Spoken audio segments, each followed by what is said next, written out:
if you knew the gift of God and who it is that asks you for a drink, you would have asked him, and he would have given you living water.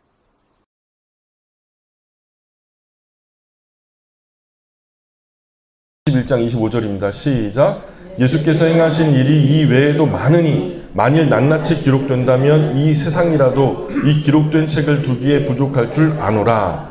예, 사실 성경에 기록된 내용은요, 예수님께서 직접 일으키신 기적들에 비하면 아주 작은 부분이라는 거잖아요.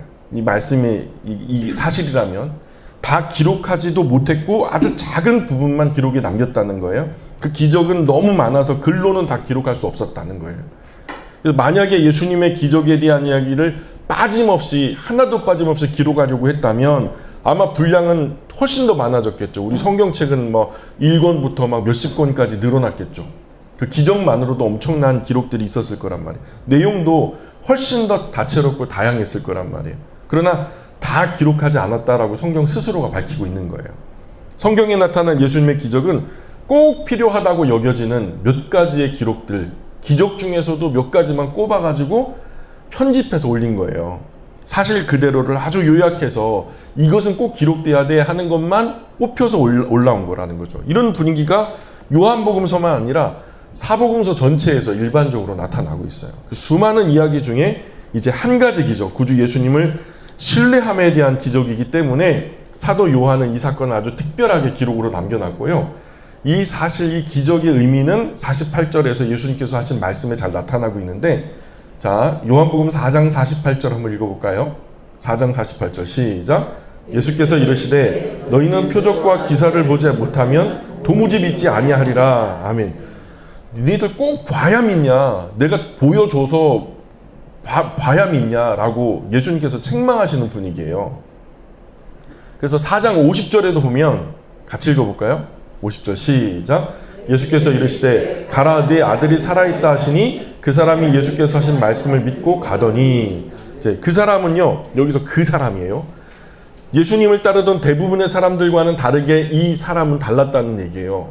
그러면서 하신 말씀이 믿었다, 다른 말로 신뢰했다, 이렇게 말하는 거예요. 53절의 마지막 부분에서 그 의도가 아주 정확하게 나타나는데요. 4장 53절 시작. 그의 아버지가 예수께서 네 아들이 살아있다 말씀하신 그때인 줄 알고 자기와 그 온 집안이 다 믿으니라. 자, 그와 온 집안이 다 믿었다. 예수님을 신뢰하게 되었다. 맞죠? 그래서 표면적으로는 기적에 대해서 말하는 것 같은데요. 그러나 정작 그 속에서는 예수님을 구주 예수님, 그리스도 예수님, 메시아 예수님으로 신뢰하는 것에 대한 이야기가 담겨 있는 거예요. 여러분, 예수님을 신뢰하십니까? 우리가 한국교회에서는 예수님 믿으십니까? 이렇게 이게 일반적인데요. 성경 본래의 의미로 새롭게 번역해서 정확하게 번역해서 표현하자면 예수님을 신뢰하십니까? 이것이 정확한 표현이에요. 그러니까 그 사도 요한은 요한복음을 기록한 목적을 이렇게 기록하고 있어요. 요한복음을 기록한 목적을 20장 30절 31절 같이 읽어볼게요. 시작. 예수께서 제자들 앞에서 이 책에 기록되지 아니한 다른 표적도 많이 행하셨으나 오직 이것을 기록함은 너희로 예수께서 하나님의 아들 그리스도이심을 믿게 하려 함이요 또 너희로 믿고 그 이름을 힘입어 생명을 얻게 하려 함이니라. 아멘. 그래서 이 세례 요한, 그러니까 사도 요한의 복음은요, 믿음, 즉 신뢰를 강조하고 있는 거예요. 그분과 우리의 신뢰는 인격적인 관계죠. 믿음이라는 것은 우리 한국교회에서는 어떤 장치처럼 되어 있어요. 버튼 누르면은 그게 되어지는. 그래서 예수님 믿는다라고 말만 하면은 마치 천국이 주어지는 것 같은, 자판기 커피를 뚝 누르면 커피가 나오는 것처럼 예수님 영접합니다 그러면은 마치 내가 천국의 티켓을 손에 쥔 것처럼 기계적인 그 신앙을 가지고 있거든요. 근데 사실은 성경은 그렇게 말하지 않아요. 인격적인 관계를 말하는 거예요. 우리의 신앙은 인격적인 관계다. 그래서 이 믿음으로 번역된 헬라어 피스티오는요, 복음서에서만 100번이 넘게, 약 100번 이상이 기록되고 있고 사용되고 있는데, 사용되어진 용례가요, 대부분요, 몇 번을 제외한 나머지는 전부 다 구원과 연결되어 있어요. 구원과. 그래서 지금도 그렇지만 사도 요한 당시나 지금 우리 사는 세상도 다른 모든 종교는 우리가 하는 어떤 행위로 천국에 들어간다고 믿거든요. 그러니까 공로주의적으로 하나님이 우리에게 구원의 밧줄을 내려주시지만 우리도 어느 정도는 노력해야 하나님의 그 손까지는 닿아야 구원을 받는다라고 하는 공로주의적인 사관이 지구 위에 있는 종교들, 기독교를 제외한 모든 종교가 그렇게 믿고 있는 거예요. 그런데요, 유대교도 물론 그렇게 믿고 있고요. 근데 교회를 제외한 모든 세상 종교에서 자기 신을 신뢰하는 것은 구원받을 이유의 일부는 될 수 있으나 신뢰한다라는 것 하나만으로 구원받는다라는 것은 사실 세상 종교는 상상도 못할 일이죠. 신뢰하는 것은 구원받을 이유의 전부가 될 수는 없는 거예요. 세상 종교에서는. 신뢰하기 때문에 어떤 신앙의 일부가 될 수 있으나, 그러나 신뢰하는 것만으로 구원받을 이유가 전부가 되는 것은 오직 기독교밖에 없다. 일종의 행위체계로서 사람의 의식이나 의례나 관습이나 도덕이나 순종이나 친절이나 선행이라는 이 사람의 어떤 행동과 긴밀하게 연결되어서 우리의 행동이 구원에 영향을 미치게 되어 있는 것이 일반적인데, 우리 기독교는요, 성경에 나타난 이 교회는요, 그런 구원과는 거리가 있다. 그래서 그들에 비해 신뢰함으로 구원을 이룰 수 있다라고 말하는 것은 오직 교회, 성경밖에 없다. 세상의 모든 다른 종교는 우리의 이런 신뢰함으로 얻어지는 구원을 흉내낼 수 없다는 거예요. 우리에게만 있는 아주 독특한 모습이라는 거죠. 지구 안에 종교는 딱 두 종류만 있어요. 인간의 구원을 성취하는 종교와 인간이 구원을 성취하는 종교와 신뢰함만으로 구원이 성취되는 종교가 있어요. 그래서 다른 모든 것은 믿음과 행함이 뒤섞여 버렸죠. 근데 오직 구주 예수님을 신뢰하는 것만으로 구원받았다는 것이 바울이 기록한 에베소서 2장의 내용의 핵심이 뭐냐면 바로 그분을 신뢰하는 것만으로도 구원을 얻는다라는 것을 얘기해요. 거기에 어떤 도덕이나 윤리적인 관점을 가입하고 있지 않아요. 그래서 요한복음 1장 12절에서는 이렇게 말해요. 따라 볼까요? 같이 읽어보겠습니다. 시작. 영접하는 자, 곧 그 이름을 믿는 자들에게는 하나님의 자녀가 되는 권세를 주셨다. 예. 어떻게 하나님의 자녀가 됩니까? 영접하는 사람. 영접하는 사람은 또 다른 이름으로 뭐라 해요? 그분의 이름을 믿는 자. 믿는 자가 우리가 그냥 이렇게 표현되어 있으니까, 그런데 이걸 우리가 어떻게 바꿔야 된다 그랬죠? 신뢰하는 사람. 영접하는 사람은 곧 그분의 이름을 신뢰하는 사람이다라는 거죠. 주님의 이름을 신뢰하는 사람은 구원을 얻습니다. 하나님의 자녀가 됩니다. 자, 그분의 이름이 뭐예요? 그분의 이름은 예수 그리스도죠. 그런데 우리가 구약에서 하나님은 야훼, 여호와, 스스로 있는 자라는 뜻이죠. 그분의 이름은 곧 나 자신이라는 의미예요. 나 자신. 그래서 구주 예수님의 이름을 신뢰한다라고 말할 때 그 의미는 모든 복음을 온전히 신뢰한다. 그분에 관계된 모든 것을 온전히 신뢰한다. 이건 사실은 궁극으로 가면은요, 그분 존재 자체를 신뢰한다라는 의미예요. 그분이 행동하는 것, 말하는 것, 어떤 과거에 어떤 일을 하셨거나 앞으로 무슨 일을 하실 거거나, 그분이 인격적으로 참 귀하고 선한 분이기 때문에 나는 그분이 행하시는 모든 것을 온전히 신뢰한다 라는 표현이 우리의 신앙이라고 하는 의미란 말이죠. 그래서 하나님의 자녀가 된다는 것은 아주 단순하게 구주 예수님에 관한 것을, 모든 것을 신뢰함으로 받아들인다. 행하신 일, 행하실 일, 전하신 말씀, 그 모든 것을 믿는다는 말이죠. 요한복음 3장 16절 우리가 잘 알죠. 하나님이 세상 이처럼 사랑하사 독생자 주셨다. 이는 저를 믿는 자마다 멸망치 않고 영생 얻게 하려 하심이라. 여기에 행동, 의식, 예식, 성취, 도덕성, 선함 아무 관련 없어요. 아무 관련 없어요. 그분을 믿는 것, 신뢰하는 것만 의미가 있는 거예요. 또 요한복음 3장 18절, 그를 믿는 자는 심판받지 않는다. 믿지 아니하는 자는 하나님의 독생자의 이름을 믿지 않기 때문에 벌써 심판받은 것이다. 이렇게 말해요. 그래서 그분을 신뢰하는 사람은 심판받지 않는다는 거예요. 그분을 신뢰하지 않는 사람은 이미 심판을 받았다는 거고요. 그래서 왜냐하면 그분이 하나님의 아들, 하나님 모노게네스, 곧 가장 중요한 분, 최고 존재의 이름을 신뢰하지 않았기 때문에 그 자체가 심판을 받은 거라는 거예요. 요한복음 3장 16절은 이렇게 마무리해요. 3장 36절. 3장 36절에 보면, 지금 제가 이 작업을요, 키노트를 했는데 동기화가 안 돼가지고 에러가 났어요. 그래서 성경 구절을 띄울 수 없는 부분이 있는데, 양해해 주시면 감사하겠습니다. 자, 요한복음 3장 36절 볼까요? 요한복음 3장 36절. 여러분 성경을 한번 찾아볼게요. 같이 읽어볼게요. 시작. 아들을 믿는 자에게는 영생이 있고 아들에게 순종하지 아니하는 자는 영생을 보지 못하고 도리어 하나님의 진노가 그 위에 머물러 있느니라. 자, 아들 신뢰하는 사람 영생 가졌다. 그분을 신뢰하면 영원한 생명을 얻어요. 하지만 그분 신뢰하지 않는 것은 불순종행위죠. 믿어라, 즉 신뢰하라 라는 명령을 받았는데 신뢰하지 않으니까 멸망을 받는다는 거예요. 요한복음 전체에 이런 강조점이 두루 나타나고 있어요. 8장 21절에도 보면 요한복음 8장 21절 보세요. 같이 읽어볼게요. 시작. 8장 21절. 요한복음 8장 21절. 시작. 다시 이르시되 내가 가리니 너희가 나를 찾다가 너희 죄 가운데서 죽겠고 내가 가는 곳에는 너희가 오지 못하리라. 자, 나는 가겠다. 그러나 너희는 나를 찾다가 죄 가운데 죽을 것이다. 왜 그럴까요? 왜 그럴까요? 24절 보세요. 그 뒤 몇 절 뒤에 24절 시작. 그러므로 내가 너희에게 말하기를 너희가 너희 죄 가운데 죽으리라 하였노라. 너희가 만일 내가 그인 줄 믿지 아니하면 너희 죄 가운데 죽으리라. 예. 그래서 내가 누구인지 신뢰한다면 너희는 너희 죄 가운데 죽을 것이다. 그런데 중요한 것은 그 뒤에 나와요. 10장 22절에 보면 요한복음 10장 22절로 가보세요. 읽어볼게요. 시작. 예루살렘에 수전절이 이르니 때는 겨울이라. 자, 유대인들이 예수님 주변으로 절기를 맞아서 모여들기 시작했죠. 이들이 이스라엘 지도자들이었을 거예요. 종교적으로 굉장히 탁월한 사람들이었을 거고요. 예수님 말씀하셨죠. 내가 너희에게 말했는데도 너희가 나를 믿지 않았다. 너희가 나를 신뢰하지 않았다.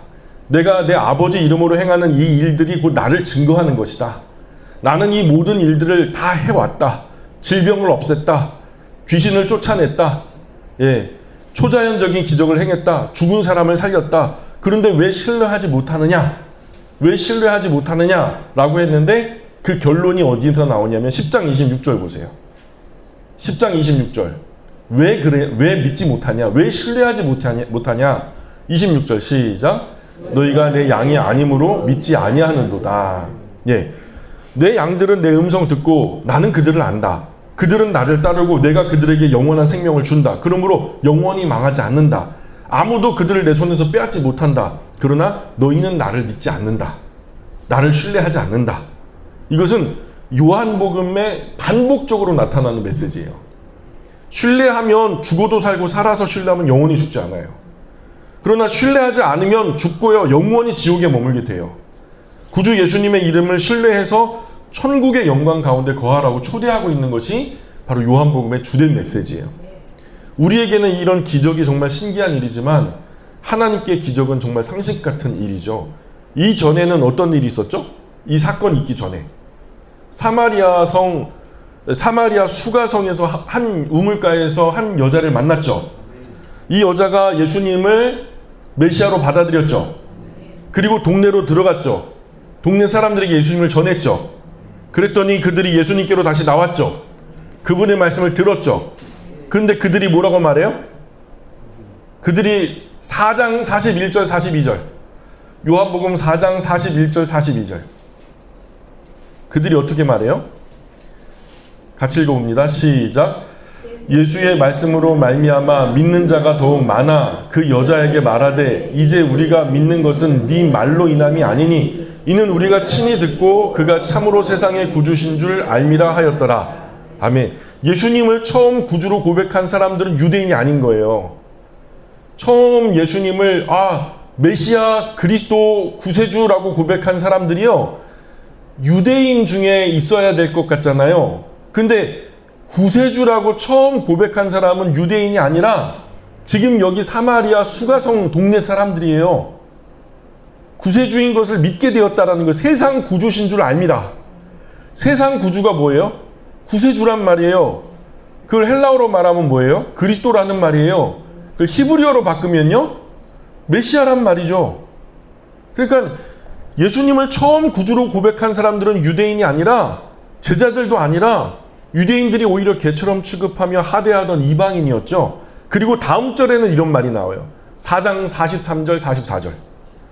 43절 44절 시작. 이틀이 지남에 예수께서 거기를 떠나 갈릴리로 가시며 친히 증언하시기를 선지자가 고향에선 높임 받지 못한다 하시고. 왜 이틀의 기록이 이렇게 간단할까요? 이틀 동안에 엄청난 기적이 일어났잖아요. 온 동네 사람들이 예수님 믿게 됐잖아요. 예수님 그냥 신뢰하게 된 거예요? 그분이 온 세상 구주라는 것을 신뢰하게 된 거예요. 이 이틀 안에 어떤 일이 있었길래 이런 일이 일어났을까요? 궁금하지 않아요? 저는 궁금해요. 이틀 동안 예수님이 이 수가성에 머물렀단 말이에요. 그들이 강청했거든요. 제발 좀 우리 동네에 머무시면서 말씀 좀 더 많이 전해달라고 그래갖고 이틀 동안 내내 머물면서 예수님이 열심히 하나님의 나라의 복음을 전했을 거란 말이에요. 그 이틀 안에 어떤 일이 있었을까? 저는 궁금해 죽겠어요. 그 이틀 안에 수가성 대부분 사람들이 예수님 말씀 들었고 큰 변화가 일어나서 41절, 42절 같은 놀라운 결과가 나타났는데 그러면 조금 자세하게 기록해 놓아도 좋지 않았을까 싶은 거예요. 저 같으면 좀 기록했을 것 같아요. 이 유대인인 사도 요한이 아무래도 좀 시기 질투가 났나 봐요.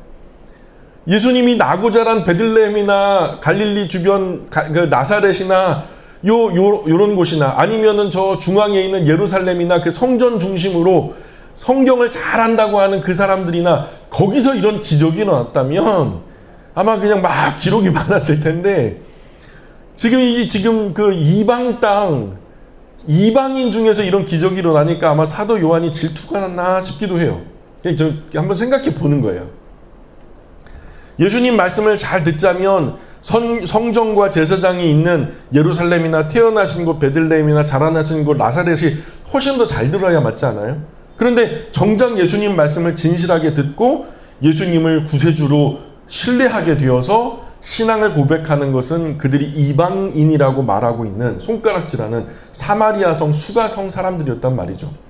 자신을 믿어주는 사람들이 있는 사마리아에서 믿지 않는 사람들이 있는 나신 곳 베들레헴이나 자라신 곳 나사렛이나 그 주변에 있는 갈릴리 주변에 그곳으로 향하는 예수님 발걸음은 아마도 무거웠을 거예요.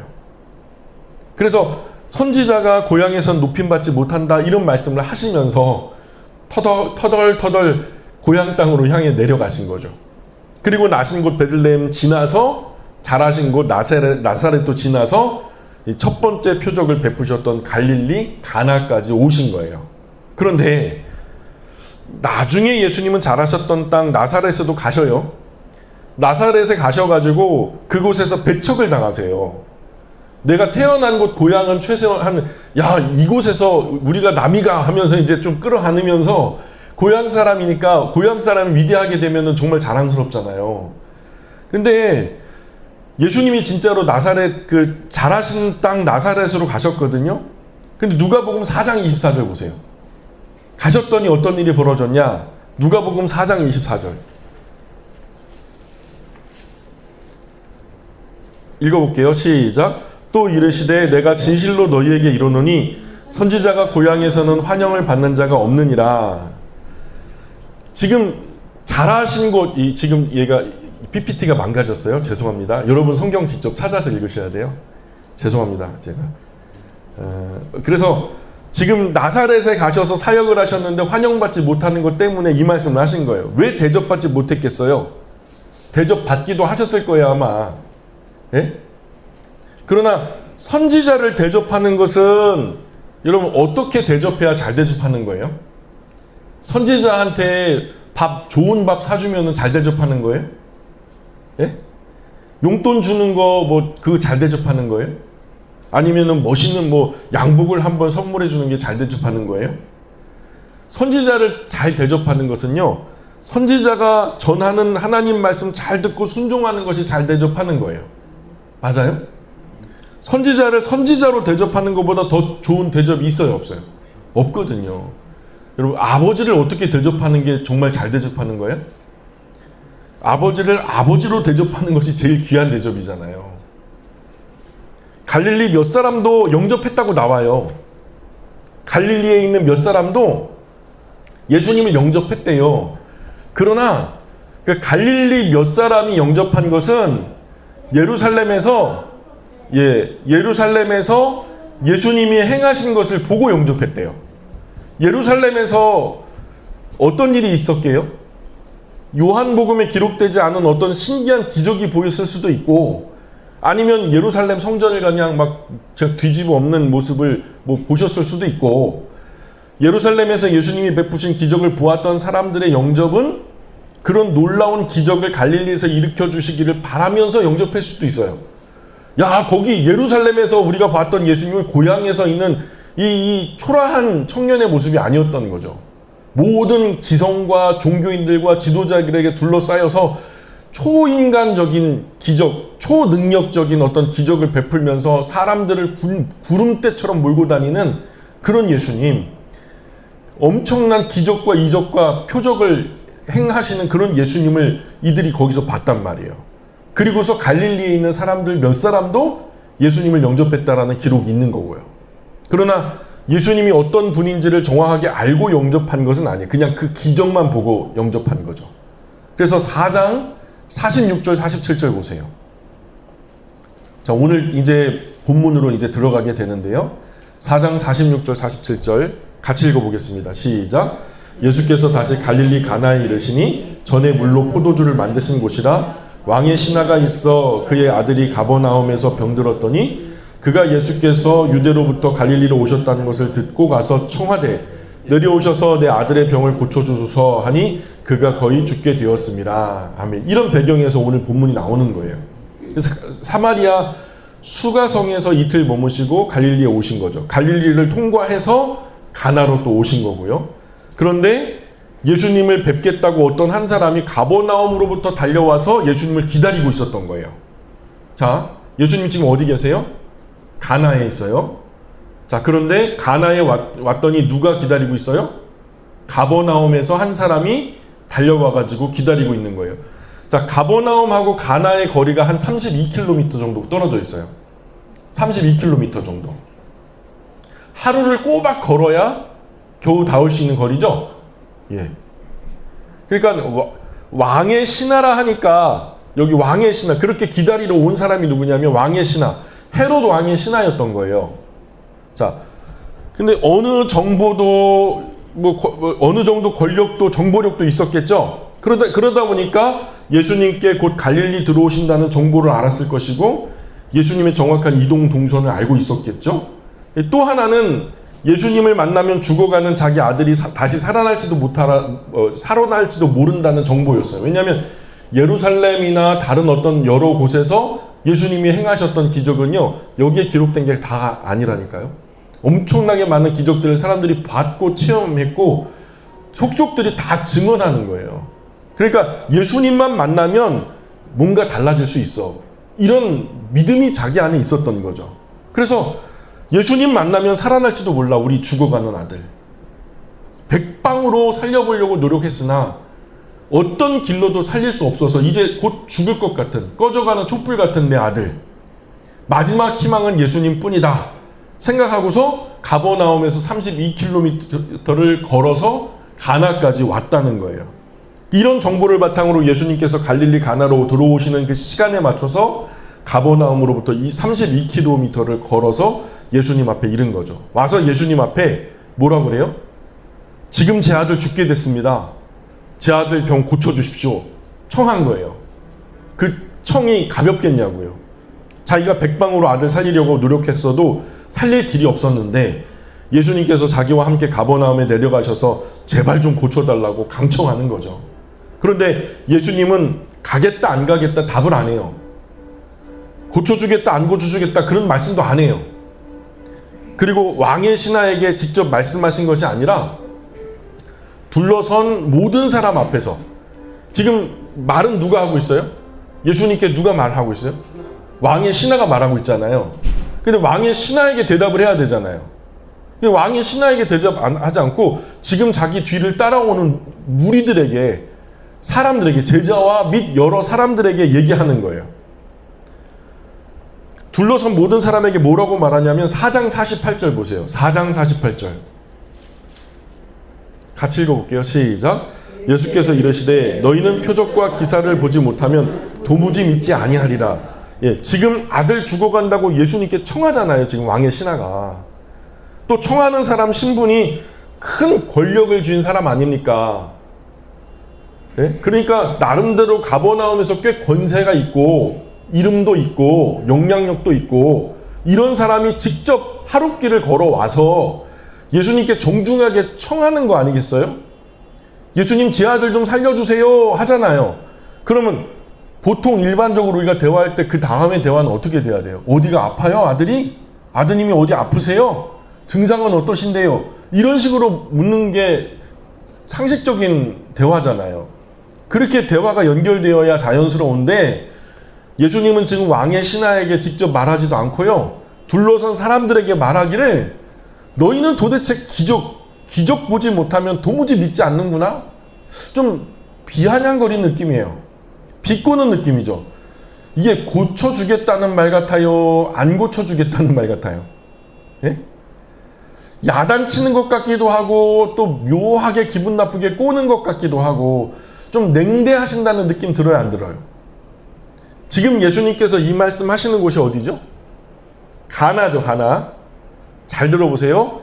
가나는 어떤 곳이죠? 불과 얼마 전에 혼인잔치 자리에서 예수님께서 물로 포도주 만든 곳이죠. 사도 요한은 왜 이런 일을 표적이라고 계속 기록할까요? 이적은요, 기적이나 이적은요 아주 단순해요. 일반적인 사람들이 하지 못하는 것을 기적적으로 하니까 그것을 이적 또는 기적이라고 말해요. 근데요, 표적이라는 것은 달라요.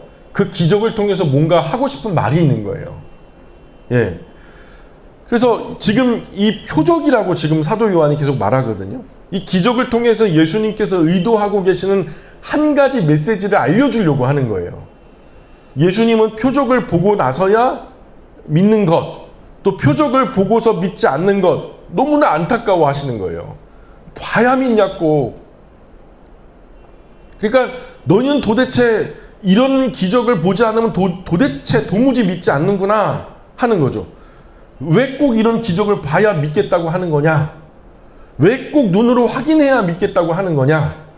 그렇게 꼭 눈으로 보고 믿는 것이 과연 믿음이냐? 그러나 보아야 믿는다는 것은 믿음에 속하지 않는다는 거예요. 그건 상식이지. 예, 오늘도 많은 사람이 하나님 보여주면 믿겠다. 하나님 보여주면 믿는 게 아니에요. 그건 확인하는 거지. 그건 믿음이라고 말하는 게 아니에요. 그건 확인하는 거예요. 천국 보여주면 믿겠다. 지옥 보여주면 믿겠다. 음성 한번 들으면 믿겠다. 환상 한번 보여주면 믿겠다. 내 병 치료해주면 믿겠다. 천사 보여주면 믿겠다. 나의 병 낫고 내가 잘 되고 내가 기도하는 기도 제목이 이루어지면 믿겠다. 그게 뭐 그런 믿음은 예수님 믿음으로 취급하지 않는 거예요. 믿음의 대상으로 취급하지 않는 거예요. 예, 제 손 안에 물수건이 있어요. 물수건이 있어요. 근데 여러분 입장에서는 안 보인다고 칩시다. 자, 믿습니까? 이 안에 물수건이 있는 것을 믿습니까? 못 믿어요? 자, 이제 믿습니까? 예? 이제 믿음이 생겨요? 보여주니까 믿음이 생기냐고요. 그건 믿음이 아니라는 거예요. 그건 확인이라는 거죠. 이런 건 믿음이 아니라 그냥 확인하는 거예요. 눈으로 보고 믿는 것은 믿음이 아니라 확인이라는 거예요. 믿음은 확인해서 생기는 게 아니라는 거예요. 확인은 그저 경험 하나 추가되는 거예요. 아, 그렇구나 하는 것. 상식 하나 추가되는 거예요. 믿음은요, 보지 않고 믿는 것이 참 믿음의 특징이라는 거예요. 믿음은 내 안에서 생기는 게 아니에요. 믿음의 대상에서 생기는 거지. 예, 그래서 내가 앞에 있는 김호선 집사님과 한 10년 정도, 20년 정도 같이 살다 보니까 이분은 신뢰할 만한 분이야. 거기서 신뢰가 생기는 거예요. 그게 믿음이란 의미예요. 인격적인 관계 안에서 비롯되는 거죠. 그러니까 그 믿음은요, 내 안에 있는 게 아니라 믿음의 대상에게 있는 거예요. 그분이 믿을만 해서 그분의 말을 믿게 되는 거예요. 10년 동안 나에게 이렇게 대하신 분이 절대로 나에게 거짓말하거나 사기치거나 못되게 할 이유가 없어. 자, 태초에 하나님은 천지를 창조하시니라. 우리가 태초를 알아요? 우리가 하나님 알아요?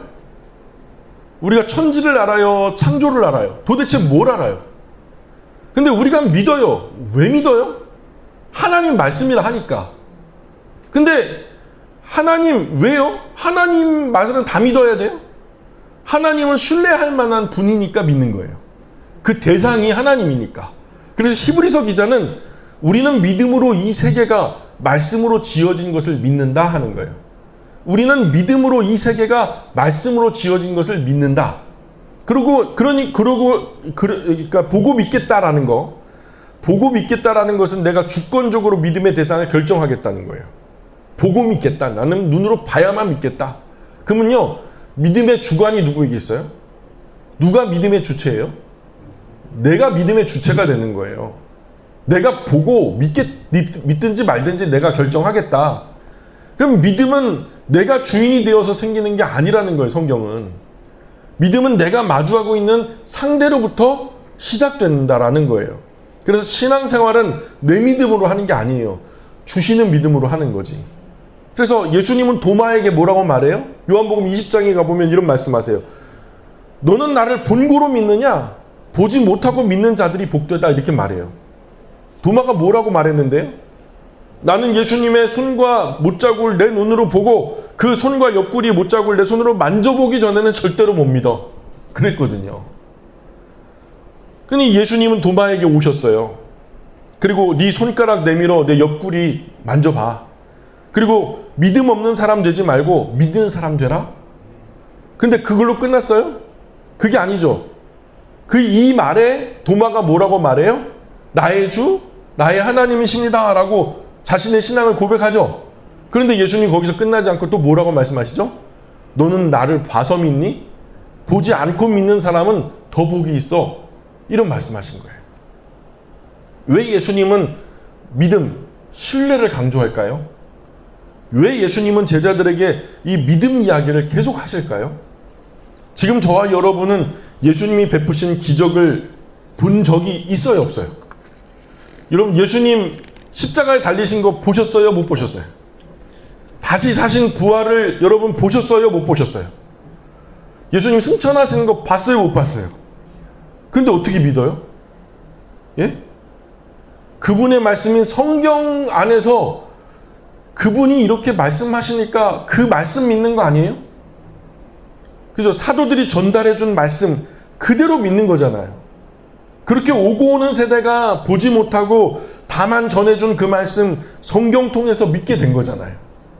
그분 말씀 믿는 거죠. 그게 믿음이라는 거예요. 요한복음이 우리에게 전하는 메시지는 과연 어떤 게 믿음이냐는 거예요.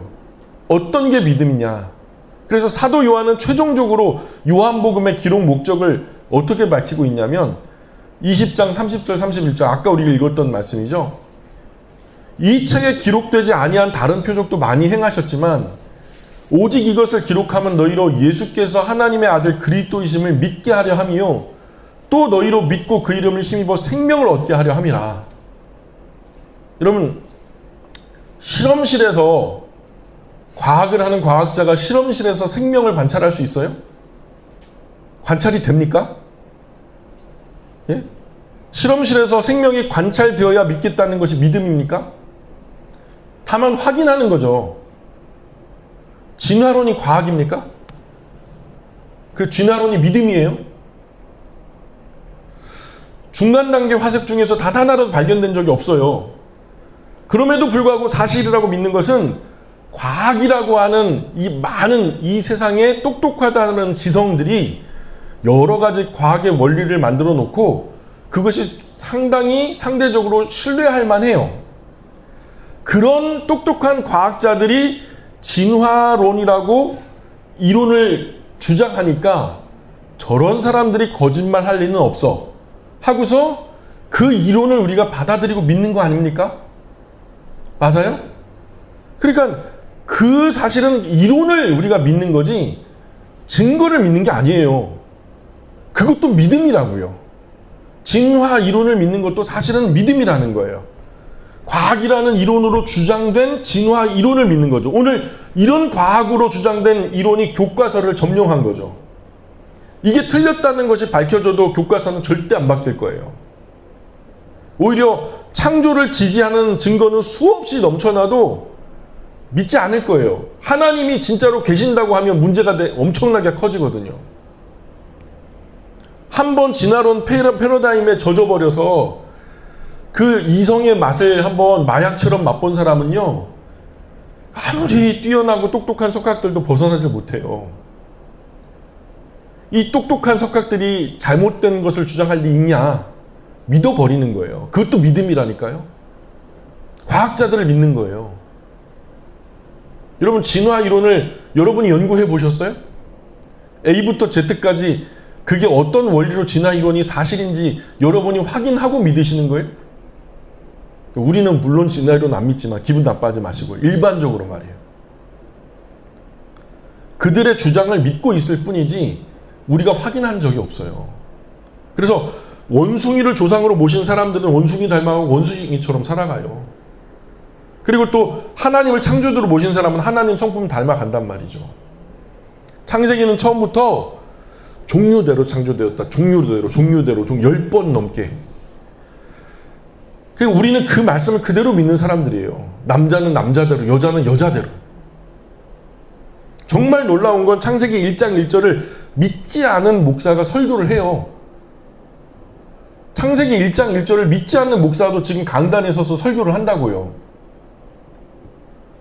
예수님이 행하셨던 기적들이요, 대부분 그냥 미화된 신화일 뿐이지 사실상 일어난 사실은 아니다 라고 주장하는 목사들이요, 지금 한국 교회 강단에 서서 말씀을 전해요. 역사적인 예수, 인간적인 사생아 스토리를 가지고 그저 많은 사람들 중에 좀 위인전처럼 남들보다는 좀 비교적 선한 사람으로 그래가지고 예수님을 역사적인 예수님으로만 전하는 목사도 꽤 많아요. 그건 믿음이 아니죠. 예수님 기적이 아니라 인격 때문에 믿는 것이 믿음인 거거든요. 여러분 4장 49절 보세요. 4장 49절 신하가 이르되 주여 내 아이가 죽기 전에 내려오소서. 예수께서 이르시되 가라 네 아들이 살아있다 하시니 그 사람이 예수께서 하신 말씀을 믿고 가더니 내려가는 길에서 그 종들이 오다가 만나서 아이가 살아있다 하거늘 그 낫기 시작한 때를 물은즉 어제 7시에 열기가 떨어졌나이다 하는지라. 자, 왕의 신하가 간청하는데 예수님은 안 가겠대요. 너나 가라는 거예요. 그리고서 하는 말이 네 아들 살아있다. 이게 이제 좀 의역하자면, 문맥에 따라서 의역을 하자면 네 아들 살아났어. 그러니까 안심하고 가봐. 이런 뜻이에요. 그러니까 그 말씀 믿고 가지요. 그래서 예수님 말씀 믿고 왕의 신하는 즉 가버나움으로 가는 중이었어요. 근데 가는 도중에 집에서 아들이 깨끗하게 치료를 받고 건강해졌다는 이야기를 들고 오는 종과 중간에 마주친 거죠. 그래서 그 말씀 믿고 이제 돌아가는 도중에 이제 그 종과 만나서 아들이 치료됐어요. 나았어요. 살아났어요. 이 얘기를 들은 거죠. 어떻게 되냐? 아드님 병이 그 열이 떨어지더라고요. 열이 떨어지던 그 시점이 언제쯤 되냐? 그러니까 여기서 오후 1시 정도 열이 떨어졌어요. 그러니까 오후 1시 그 예수님과 대화하다가 예수님이 가, 네 아들 다 나았어. 이렇게 말씀하신 때와 딱 일치되는 것을 이 왕의 신하가 알게 된 거죠. 그리고 이걸 갖다가 집으로 가져가요. 집에 가서 내가 가나에서 예수님을 만났잖아? 근데 그분께 내가 아들 이렇게 치료해달라고 강청했잖아? 근데 그분이 엉뚱한 말씀을 막 하시더니 나한테 살려달라 그러는데 나랑 같이 내려갑시다. 막 그랬더니 아니야, 가. 너나 가. 아들 다 나았어. 살아났어. 가. 그랬어. 근데 오다가 종들하고 만났잖아? 만나서 물어보니까 아들 열이 떨어지는 시각이 예수님 그 말씀하셨던 시간과 딱 일치하는 거야. 나는 이 예수님을 나의 구세주로 믿기로 했어. 구약에서 말씀하신 메시아, 신약에서 말씀하는 그리스도, 나의 구세주, 그분으로 내가 모시기로 했어.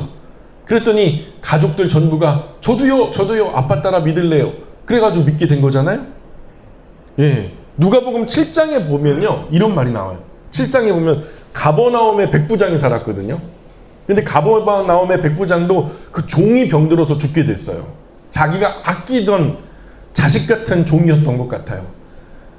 보통은 종들 때문에 막 수고하면서 치료하겠다고 백방으로 뛰어다니는 주인은 별로 없거든요. 근데 가버나움 백부장도 종이 병들어 죽게 되니까 백방으로 치료할 방법을 찾았지만 찾지 못했죠. 가버나움 장로들을 통해서 좀 가버나움 어르신들, 그 예수님이라는 어르신한테, 예수님이라는 선생님 랍비한테 우리 종 좀 치료해달라고 좀 부탁 좀 해주십시오 하니까 가버나움 장로들이 으쌰으쌰 일어나가지고 백부장을 위해서, 원래 백부장은 유대인들에게 좋은 감정이 있어요, 나쁜 감정이 있어요? 유대인들에게는 나쁜 감정이에요. 왜냐하면은 종주국이잖아요.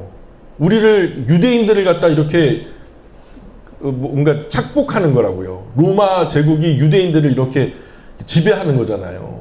그러니까 우리 일본 아래 있을 때 일본에 대한 감정하고 비슷했는데, 근데 지금 이 가버나움의 장로들은요, 이 백부장을 되게 선대합니다. 왜냐하면 유대인을 위해서 회당도 지어지고요. 그리고 평판이 너무 좋아요. 마치 가족처럼 그 지역의 사람들을 잘 돌봐줬던 것 같아요. 그러니까 가버나움 장로님들이 아무 걱정하지 말라고, 우리가 예수님께 부탁하겠노라고 가가지고 그분에게 이제 꼭 한번 도와주셔야 되겠습니다, 예수님. 이분은요, 유대인들을 너무 잘 살펴요. 회당도 지어주시고요. 때때로 우리를 이렇게 저런 어려우면서 잘 돌봐줬던 분입니다. 이 백부장이요. 그래서 예수님이 그럼 가보지 뭐 해가지고 가버나움의 장로들과 같이 백부장의 집으로 가는 길이었어요. 근데 백부장이 막 달려나와가지고 예수님을 대문 앞에서 막고서 못 들어가게 해요. 못 들어가게 해요. 그래서 백부장이 하는 말이 뭐라고 말하냐면, 7장, 누가복음 7장 7절 8절에 나오는 말씀인데 이렇게 말해요. 그러므로 내가 주께 나아가기도 감당하지 못할 줄을 알았나이다. 말씀만 하사 내 하인 낫게 하소서. 나도 남의 수하에 든 사람이요, 내 아래도 병사가 있으니 이더러 가라 하면 가고 저더러 오라 하면 오고 내 종도로 이것을 하라 하면 하나이다. 이런 말이에요.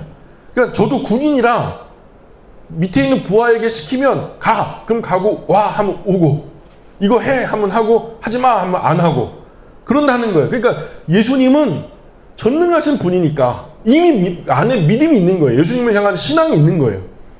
예수님은 우리 집에 들어오면 어떤 일이 벌어지냐, 유대인 랍비가 백부장의 집에 들어왔다? 그것도 로마의 백부장이잖아요. 그러면 이방인과 교제했다라고 유대인 사회에서는 구설수에 나요. 그러니까 지금 이 백부장이 예수님을 배려하는 거예요. 감히 이방인의 집에 들어와서 교제했다는 그런 누추한 이름 갖지 마시고, 곤란해지지 마시고, 다만 말씀으로만 해주십시오. 그러면 다 해결될 겁니다. 저는 그거 믿어요. 이 말이에요. 신뢰합니다.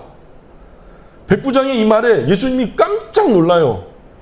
예수님께서 누군가의 믿음 때문에 이렇게 깜짝 놀라요. 이게 크게 놀라는 것은요, 이때가 유일해요. 전무후무한 거예요. 이분을 따르는 사람들이 공히 이렇게 말씀하신, 예수님과 함께한 같이 왔던 장로들, 가버나움 장로들과 군중들 앞에서 하신 말씀이 뭐냐면, 내가 이스라엘 안에서 이만한 믿음을 본 적이 없어. 이런 말하는 거예요. 나의 존재를 신뢰함으로 내가 말하면 그렇게 될 거라고 믿는 그 믿음, 그 신뢰, 이런 믿음을 유대인들 사이에서 나는 목격한 적이 없어. 지금 예수님 따르는 사람들은 이스라엘에서 아마 나보다 예수님에 대한 믿음이 큰 사람 없을걸? 예? 자부하는 사람들이잖아요. 왜 그래요? 예수님 따르겠다고 제자들은 집도 버리고 재산도 버리고 처자식도 버리고 자기 업도 버렸어요. 예수님 당시에 갈릴리의 호수에 떠있는 배가 261척이었대요. 261척밖에 안 되는 그 배에 선장이 베드로예요. 그럼 그 베드로 집터를 가보면 엄청나게 넓어요. 베드로가 못 살았던 것 같죠? 엄청 잘 살았어요. 베드로가 왜 수지자가 된 줄 아세요? 어부예요, 어부. 근데 선장이에요. 자기 배를 통해서 형제 자매들이 다 먹고 살았던 거죠. 그러니까 수제자가 되는 게 당연했죠. 근데 그렇게 예수님 위해서 다 버리고 예수님 좇는 사람이니까 예수님을 신뢰한다면 나보다 더 신뢰하는 사람 없을걸? 이런 자부하는 사람들이 보통 옆에 있는 사람들인데, 근데 가버나움 회당 장로들은 또 보통 믿음의 사람들이었을까요? 다 대단한 사람들이었단 말이죠. 근데 왕의 신하는 집에서 떠나올 때 지금 자기 아침에 자기 눈으로 보고 떠나왔던 아들의 모습은 어때요? 곧 죽을 거예요. 예수님 오지 않으면 죽을 아들인 거예요. 그렇게 봤으면 그런 거예요. 그런데 예수님이 뭐라고 말씀하셨냐면, 가, 네 아들 살았어, 가라고, 아멘 하고 간 거예요.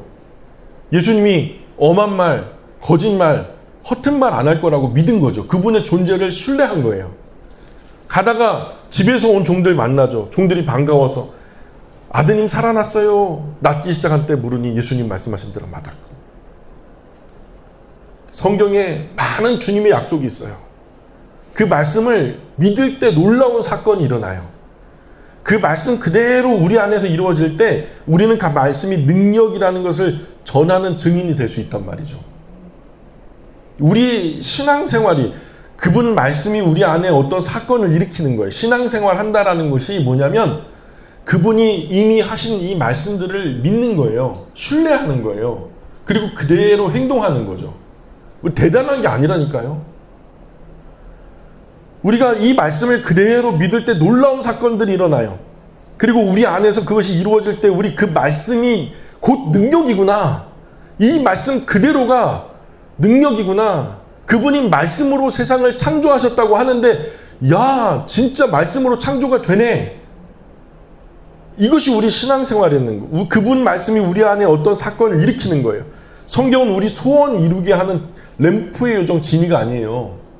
여러분, 내 소원 이루어지면 주변에 10사람 100사람이 불행해지는걸요. 내 소원 이룬다고 하는 사람들 이기적인 그 욕심 들어주다 보면 주변에 있는 사람들 다 고달파져요, 슬퍼져요, 어려워져요, 힘들어져요, 불행해져요. 그러나 하나님 말씀 이루어지면 나도 남도 다 행복해져요.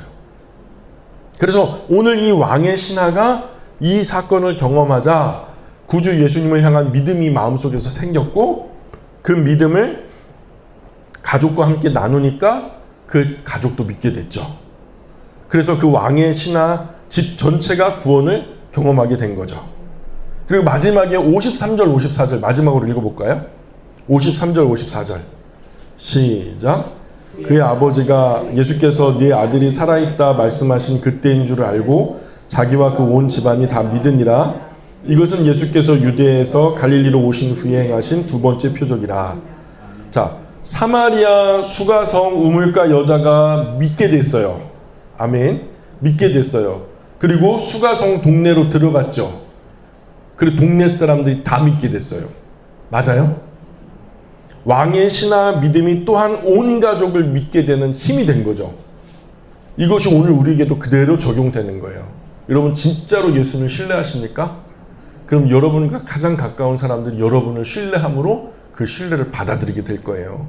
오늘 말씀의 가장 중요한 부분은 우리가 말씀을 듣고 돌아가는 길이 중요한 거예요. 지금 왕의 신하도 어때요? 예수님 말씀 들었죠? 듣고 돌아가는 거예요. 믿고 돌아가는 거예요. 그러다 종 만났잖아요. 가라! 가서 모든 민족을 제자로 삼아 아버지와 아들과 성령의 이름으로 세례를 베풀어라. 그리고 내가 너희에게 분부한 모든 것을 가르쳐 지키게 해라. 이 일이 끝나는 그날까지 내가 너와 항상 함께 있겠다. 여러분, 주님이 우리와 항상 함께 계신 줄 믿으십니까? 근데 우리가 엄한 곳, 엉뚱한 곳에서 헤맬 때 함께 있는 게 아니라요. 뭐 할 때요? 예수님께서 명령하신 이 말씀을 우리가 수행하고 있을 때 주님은 보이지 않게 우리와 함께 하신 줄 믿습니다. 수가성 여자와 예수님은 함께 계셨죠. 그리고 동네 사람들이 다 믿게 됐고요. 왕의 신하가 예수님 믿게 되었죠. 그리고 그와 함께한 가족들이 다 믿게 되었고요. 고넬료도 그런 의미죠. 이제 우리 믿음을 좀 살펴봐야 돼요.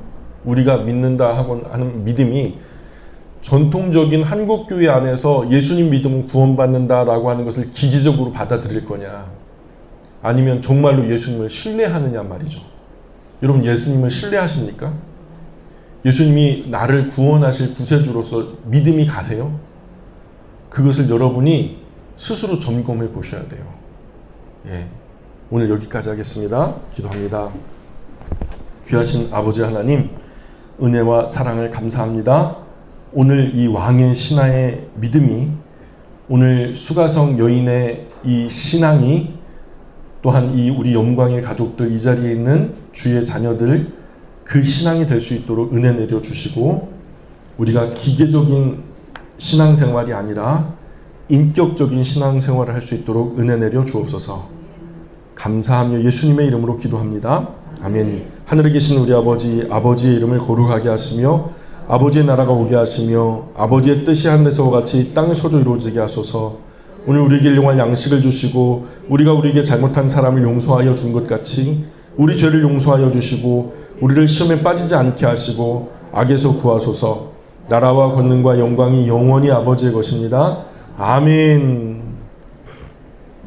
우리 하나님께 영광의 박수 올립니다. 하나님 감사합니다. 감사합니다. 고생하셨습니다.